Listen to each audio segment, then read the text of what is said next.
Israel's military has confirmed it has started what it's calling limited ground operations in the Gaza Strip. Footage provided by the IDF purportedly shows its troops expanding their control of the Netzarim Corridor, which it had abandoned as part of the ceasefire deal. This comes after Gaza's Hamas-run health ministry claimed an Israeli airstrike had killed one foreign UN worker and injured 5 others. Israel's military has now ordered residents to evacuate what it's calling combat areas in northern and southern parts of the territory. Palestinian health officials say hundreds of people have been killed. For more, let's bring in DW correspondent Tania Krämer, who joins us from Jerusalem. Tania, what is the latest?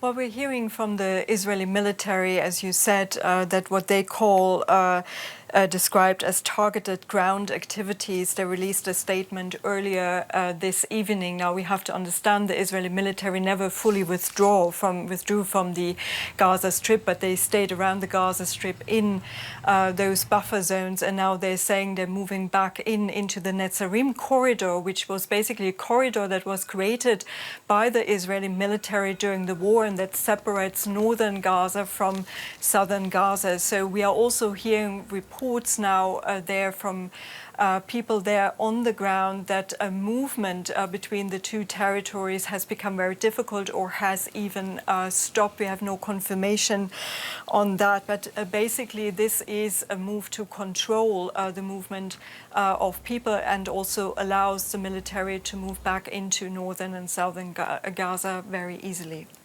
So tell us more about what the Israeli military is saying that its goals are in this new operation. Is it to give more access to the IDF in Gaza?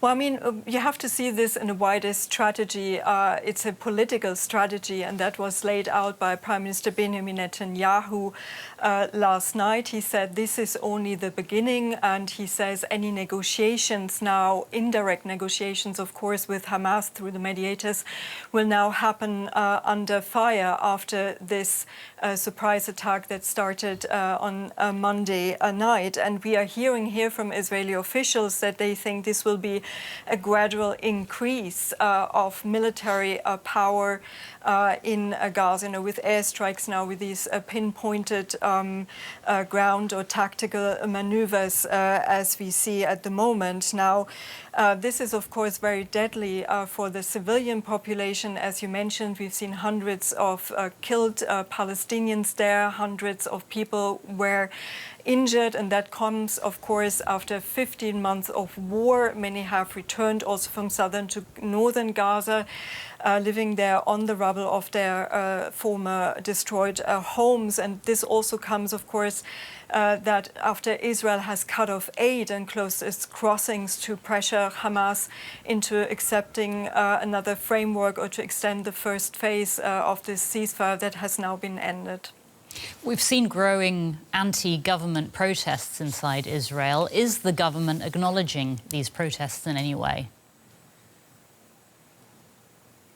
Well, we have to see to that, but certainly, there are many issues right now in Israel that are being discussed, that are coming together, and that's why many people are out there in the streets. Now we have, several very domestic issues. The intention of Prime Minister Benjamin Netanyahu, he said on Sunday he wants to fire the head of the Internal Security Agency. That would be a first in Israel's history.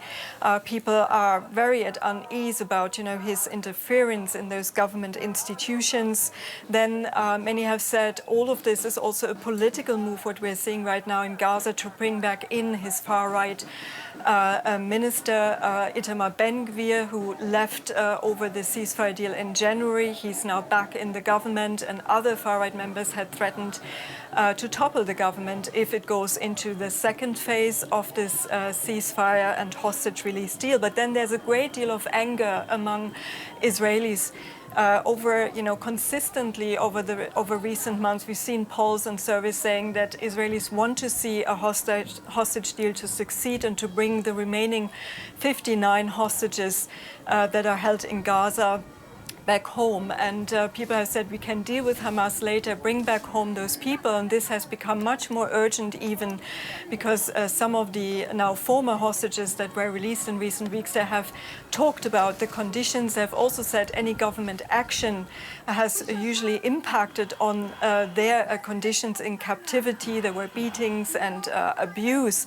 So many people are really concerned what this this renewed war in Gaza will mean for the remaining hostages, because, they do not believe in the concept of more military pressure, that both sides will come back to a negotiating table. On the contrary, and that's why so many people are angry right now. DW's Tania Krämer in Jerusalem. Tania, thank you.